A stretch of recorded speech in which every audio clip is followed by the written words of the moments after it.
Olá, minha gente, o programa Eu e Você, em pleno carnaval, está aí novamente com vocês e hoje nós vamos ter a oportunidade de abordar e trazer 3 assuntos importantíssimos. Um deles é o racismo, uma audiência pública realizada por nós na Câmara dos Vereadores e também uma entrevista maravilhosa com a cantora Varda, que tem uma voz maravilhosa e que vai nos falar sobre a importância do meio ambiente, do reflorestamento e logo a seguir a nossa inspeção ao Jardim Zoológico, que resultou numa audiência pública realizada por nós na Câmara dos Vereadores e também teve um desdobramento enorme. O IBAMA chegou a fechar o Jardim Zoológico e agora está aí uma proposta de revitalização do local. Nós esperamos que as coisas aconteçam. Pois é, minha gente, mas nós vamos iniciar o programa de hoje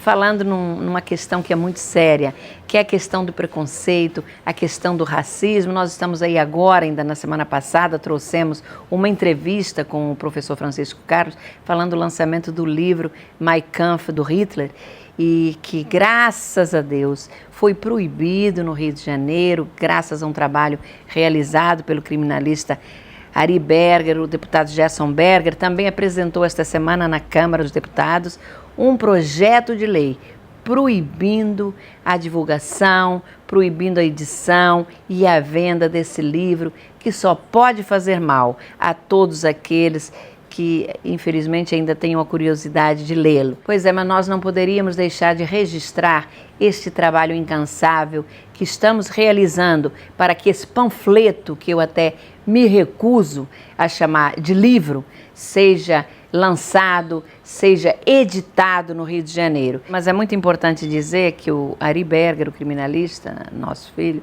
conseguiu estender essa proibição da edição do livro a São Paulo. Vejam como é fundamental e a gente espera que outros criminalistas, outros deputados, como fez o nosso Gerson Berger na Assembleia Legislativa, impeçam a edição desse livro, e eu vou fazer o mesmo na Câmara dos Vereadores, obviamente. Mas nós vamos trazer para vocês agora uma audiência pública realizada por nós na Câmara dos Vereadores e que discutiu com profundidade essa questão do racismo, que é uma das piores violências que todo ser humano pode sofrer.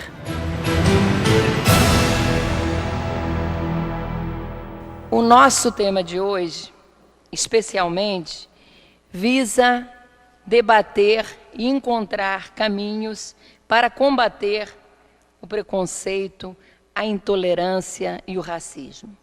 Quando se comete uma violação aos direitos humanos, seja qual for, na realidade, não se está a cometer um crime contra o indivíduo, mas se alcança toda a sociedade. Nossa luta de combate às discriminações raciais, étnico-sociais e de gênero devem ser diárias, uma luta permanente para que um dia, quem sabe, possamos todos viver com fraternidade e dentro do respeito da individualidade de cada um.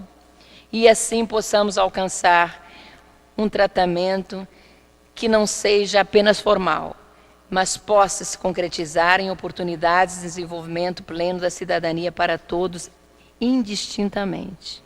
Nesse século da luz, onde o avanço da humanidade é tão grande, nos vários ramos da ciência, ainda temos que enfrentar esse tipo de discriminação. Temos que enfrentar supostas guerras santas contra povos, contra outras religiões, contra outros seres humanos, contra outras pessoas naturais, em razão pura e simplesmente de divergência de opinião, por divergência de credo. Nós estamos juntos com o nosso povo cigano, nós estamos juntos com o nosso povo indígena, nós estamos juntos com os nossos irmãos judeus, porque fomos nós que construímos esse país, fomos nós que construímos essa cidade. Esta nossa sociedade tem muito mais do nosso sangue misturado do que ela poderia aceitar, mas é fato. Então nós não podemos aceitar e deixar continuar que muito sangue seja derramado por nada. Uma sociedade onde haja menos discriminação, menos intolerância, certamente é uma sociedade mais saudável. Uma sociedade onde cada um tem o seu espaço de uma forma absolutamente compartilhada, sabendo respeitar, sobretudo, os limites de cada um.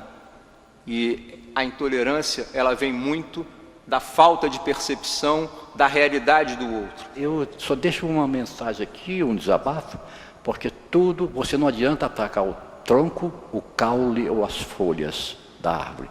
Você tem que atacar a raiz se quiser mudar. Porque senão vai ficar sempre as pessoas se lamentando e não se resolve.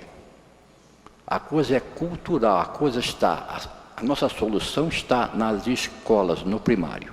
O que o senhor traz é realmente muito importante. A gente tem que pensar em educação, em direitos humanos, educação contra a discriminação, porque por muito tempo a gente falava em bullying, que é uma situação recente, mas a gente não comenta sobre que realmente o preconceito acaba trazendo para a nossa sociedade, que é essa forma de discriminação. Hoje em dia a gente vê crianças que são impedidas de ir para a escola com o vestimento da sua religião de matriz africana, que não pode ir com a cabeça com um pano branco, que não pode ir com uma roupa branca. Quando chegam na escola são discriminados tanto pela professora como pelos colegas ali presentes. Queria eu muito dizer que isso não existe.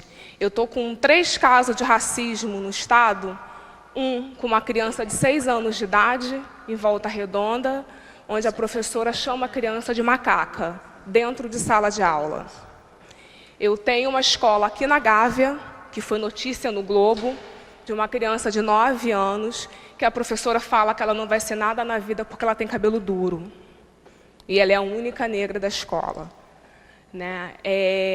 Isso é realidade, então não tem como dizer que no nosso estado não tem racismo. E eu costumo dizer o seguinte, que é dever, é obrigação de todo cidadão se pronunciar e combater, sim, qualquer tipo de preconceito. Não apenas quando ele acontece conosco, mas com as pessoas que estão à nossa volta, com os grupos que nos cercam. Não faças ao outro aquilo que não queres que façam a ti. Eu acho que se todos seguissem esse mandamento, nós teríamos uma sociedade muito mais justa e um mundo muito melhor, com muito mais amor. Olha, está aí, minha gente, e eu acho que não tenho nada a acrescentar. As manifestações, as declarações dos participantes da audiência pública já disseram tudo. E agora, minha gente, nós vamos passar para um outro assunto. Uma outra entrevista com a cantora Warda, realizada pelo deputado Gerson Berger há algum tempo atrás, quando Warda era presidente do KKL. Warda é uma cantora maravilhosa, de uma sensibilidade incrível e fez um trabalho belíssimo. E vocês vão poder ver a importância que o KKL dá à questão do reflorestamento aqui no Rio de Janeiro, em Israel. E foi o mesmo KKL que, junto com o nosso deputado Gerson Berger, há aproximadamente 20 anos atrás, quando ele era vereador, ele criou na Barra da Tijuca o Bosque Jerusalém. Jerusalém maravilhosa, que todos têm uma afetividade, uma ligação tão grande, pois é berço de 3 religiões. Mas vamos à entrevista. Warda, é um prazer imenso você estar aqui no nosso programa Eu e Você. Prazer é todo meu. Você é a presidente do Keren Kayemet. O que é o Keren Kayemet do Rio e o que faz o Keren Kayemet? Primeiro, eu que estou muito feliz de estar aqui com você. Obrigada. Shalom, bom dia a todos. Primeiro, o Keren Kayemet. O que é o Keren Kayemet? O famoso KKL. KKL é a ONG de florestamento e de meio ambiente mais antiga do mundo. Tem 111 anos. Quando foi criado o KKL, já se pensava em tudo isso que está na moda agora. reflorestamento, sustentabilidade, meio ambiente. E no Rio de Janeiro também. Eu tive a honra de ser convidada a fazer parte, inclusive da presidência, que está terminando, inclusive, minha gestão agora, mas consegui, durante esses 2 anos, eu e minha equipe, fazer um trabalho bonito, dar continuidade a muitas coisas que começaram a fazer aqui no Rio de Janeiro. Plantar árvores, bosques. Aqui tem o Bosque Jerusalém, né? O bosque que você foi um dos grandes mentores e ativistas, junto com Keren Kayemet, é um bosque na Barra. Tem Bosque Brasil, em Israel. E assim a gente vai ressuscitando o planeta, né? Eu te pergunto uma coisa. Você aceitou a presidência do Keren Kayemet, que você tem uma atração pela causa ambiental, ou houve um outro motivo? Não, assim, atração pela causa ambiental nós todos temos agora, porque esse é um assunto que é preocupante, né, para todos os seres humanos. Mas, na realidade, quando eu fui convidada a ser presidente, eu recusei por causa da minha agenda, com shows, com a banda, eu não tinha tempo. Mas quando falaram para mim, uma das finalidades mais importantes do momento do Keren Kayemet em Israel é florestar o deserto e povoar o deserto do Negev, e foi onde eu nasci, que eu nasci num kibbutz no Negev, aquilo me bateu assim de um jeito muito forte. Falei, peraí, tem alguma coisa aí, não é possível. E eles não sabiam que eu nasci em Israel, no deserto. Eu vim pequenininha pra cá.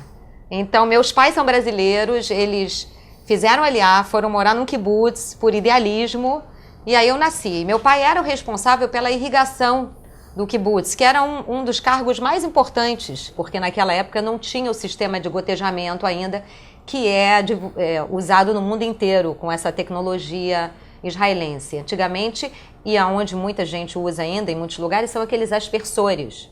Então, meu pai definia a hora que ligava, abria a água, na hora que o vento era mais forte, para levar as gotículas d'água, para irrigar de uma forma mais efetiva, mais longe, gastando menos água. E eu me lembro disso, quando eu era pequena, como isso era importante. E, de repente, vi assim, uma função, assim, uma ajuda, pedindo uma ajuda para isso. Eu falei, eu vou ter que aceitar. Eu já tinha um carinho pelo Keren Kayemet do tempo de infância, do tempo daquele cofrinho azul que todo mundo colocava moedinha.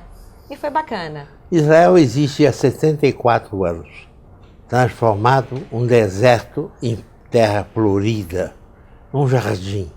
Uma vez, quando estive em Israel, me disseram a diferença de fronteira entre Israel e os países árabes é que quando acaba o verde e começa o cinza, ali começam os países árabes. Agora, me diga, o Keren Kayemet do Rio, ou o Brasil mesmo, contribuiu com alguma coisa para transformar Israel numa terra florida, num jardim? Com certeza, do Rio de Janeiro, do Brasil, a comunidade judaica e os amigos de Israel sempre contribuíram para transformar Israel no jardim que é hoje, e o jardim é hoje até o Negev. Ainda precisamos transformar o Negev, que é o sul de Israel, pintar de verde.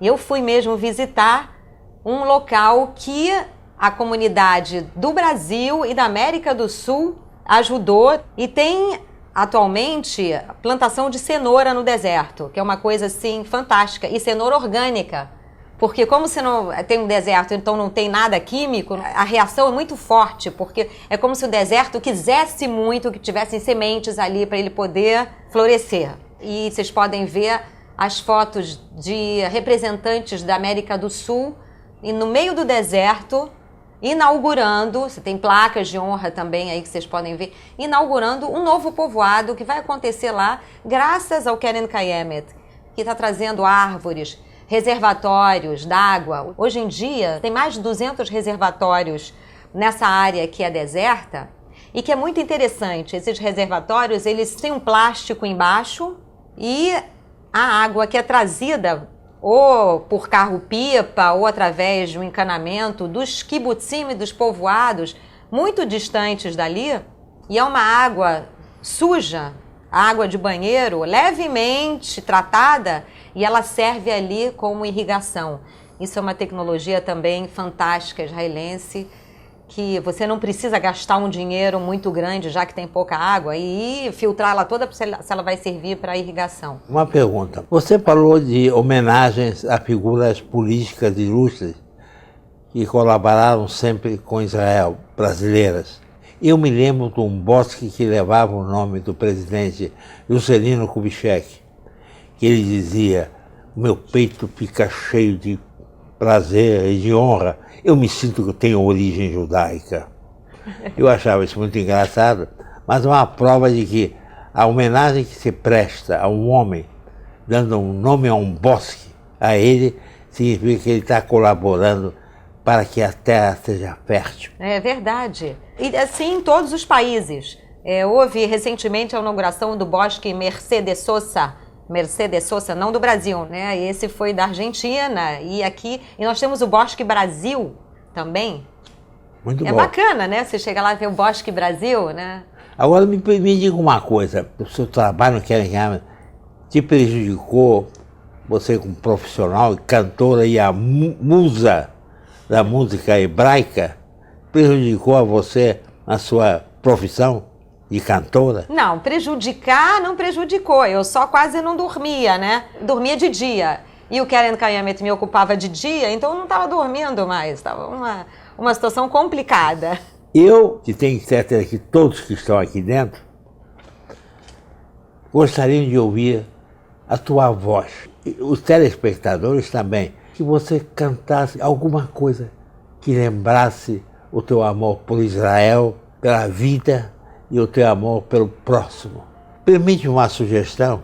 Canta aquela Jerusalém, seja Jerusalém de ouro. Yerushalayim Shel Zahav, Jerusalém de ouro. Aquela que o Roberto Carlos cantou em Jerusalém. Exatamente. Eu vou dar uma palhinha então. Avir harim tzalul kayayim vereach oranim נישא ברוח הערביים עם כל פעמונים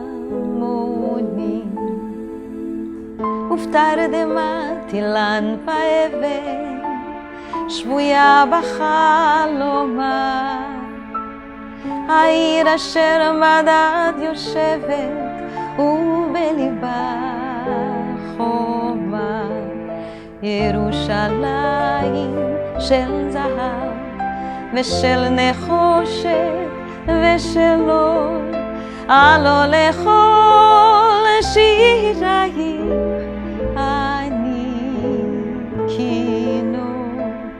ירושלים של זהב ושל נחושת ושל אור, הלא לכל שירייך אני Obrigado. Você promete que volta? Prometo, com muito prazer. Venha sempre. Um grande beijo, para Tereza, sua esposa, minha querida. Tá? Muito obrigado por tudo. Eu que agradeço. Parabéns. Obrigada. Shalom. Pois é, minha gente, mas nós agora vamos passar para um outro assunto. Um assunto importantíssimo. Uma inspeção realizada por nós em outubro ao Jardim Zoológico e logo a seguir foi objeto de uma audiência pública na Câmara dos Vereadores. Vamos à audiência pública e depois alguns comentários. Queremos saber como andam os investimentos, os recursos municipais para o programa de defesa dos nossos animais. Eu, inicialmente, devo registrar que o que nos motivou à realização desse debate público foi uma visita, uma inspeção que nós fizemos ao Jardim Zoológico no último dia 9 de outubro. E o quadro que nós encontramos, as instalações, a infraestrutura é simplesmente desoladora. Embora eu não possa dizer que identifiquei animais passando fome, nós encontramos diversos animais magrinhos, abandonados, em instalações totalmente inadequadas para o seu habitat. E a gente percebe o seguinte: quando não tinha a secretaria, eu acho que as coisas funcionavam até melhor que hoje com secretaria. Então não adianta criar a secretaria e não se dar a atenção que os nossos animais precisam. Os nossos animais estão lá, eu diria até quase que num estado de calamidade, sim, mas faltam recursos. Os investimentos, inclusive propostos para este ano para a Secretaria de Defesa dos Animais, são mínimos. Eu gostaria de dizer inicialmente, vereadora, que é profundamente salutar a audiência pública, porque nesses momentos a sociedade consegue estabelecer um fórum de diálogo. O zoológico já fez parte da gestão da CEPDA em 2006 e depois passou a não fazer, e todos sabem quais são os problemas advindos dessa decisão, como também há o papel do CCZ, que eu não posso deixar de lembrar aqui, que sobrepõe também algumas tarefas que a CEPDA poderia e deveria fazer. A próprio status da CEPDA como uma secretaria especial, na verdade uma secretaria que era provisória, e a própria posição da CEPDA em relação às outras secretarias, no sentido de que ela vem sendo uma secretaria notoriamente menos aquinhoada no orçamento público. Quando a política pública dos animais é discutida, é demonstrada, e a gente consegue colocar isso na pauta da sociedade, todos saem ganhando, porque uma boa parte dessa culpa aqui, ainda infelizmente, é a falta de visibilidade dessa política, a falta de discussão e mesmo a educação que a população, o desconhecimento que a população tem em relação a esse assunto. Muito obrigada, doutor Vinícius. Mas o que nós temos assistido, e eu depois faço até questão de ler uma mensagem que chegou de uma voluntária da Fazenda Modelo, falando dos maus tratos aos animais na Fazenda Modelo, isso realmente nos deixa muito tristes, porque, como eu dizia há pouco, não adiantou criar uma secretaria porque não funciona. Foi me mostrado lá, por funcionários do zoo, projetos que deveriam ter sido executados em 2012, 2011, e até hoje nada aconteceu. Os zoológicos não são locais para recebimento de animais de apreensão, nem de doação. Nossa situação começou a melhorar um pouco mais quando o IBAMA nos proibiu terminantemente, através de ofício da superintendente, de receber animais. Isso nos deu um respiro. Só que nós temos o passivo de anos. Segundo uma estatística da SUIPA, que a gente apresenta aos associados, em 2014, recebemos das comunidades, eu estou falando comunidades, 10.027 animais. 10.027 animais. Então tem que ter todo um aparato, porque a SUIPA, desde 1995, ela tem um castramóvel e que fica velhinho, um trailer, e a gente opera 40 animais, quase dia sim, dia não. Estamos agora em São Gonçalo e não recebemos nenhum orçamento de ninguém. Vacinação contra a raiva em nossa cidade. A cada ano, o número de vacinações se reduz. Isso é muito, muito grave, tá? Afeta a Secretaria de Saúde da nossa cidade. A própria Prefeitura divulgou que não vacinou nem 25% da meta. Vou falar uma coisa aqui que talvez desagrade algumas pessoas, mas o que a gente ouve, o que a gente percebe é que não existe interesse do prefeito, a partir do próprio prefeito. Não existe vontade política de fazer em relação aos animais. A minha briga na Fazenda Modelo é que a CEPDA, a Fazenda Modelo, tem que começar a ser exemplo, independentemente de orçamento. Tem que ter um comportamento humanístico ali dentro. Eles não respeitam nada. Apesar das discordâncias, divergências, críticas, eu tenho certeza que tudo isso é feito em prol de um bem maior. que é o bem de zelar e continuar preservando os nossos animais de maneira que cada vez mais eles tenham os seus direitos garantidos.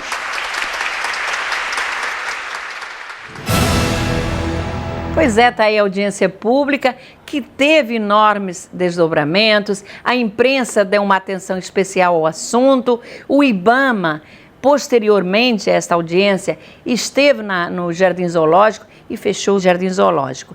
E depois, pior, encontraram 120 quilos de carne estragada no Jardim Zoológico, que possivelmente estavam alimentando os animais. Olha, o mais curioso é que nos últimos anos houve uma redução enorme dos animais lá no nosso zoológico. Como é que isso aconteceu? Nós vamos investigar isso com muita profundidade. Os trabalhos estão voltando e, claro, este assunto é fundamental, é importante para a nossa cidade. Um outro absurdo, encontraram armas no Jardim Zoológico.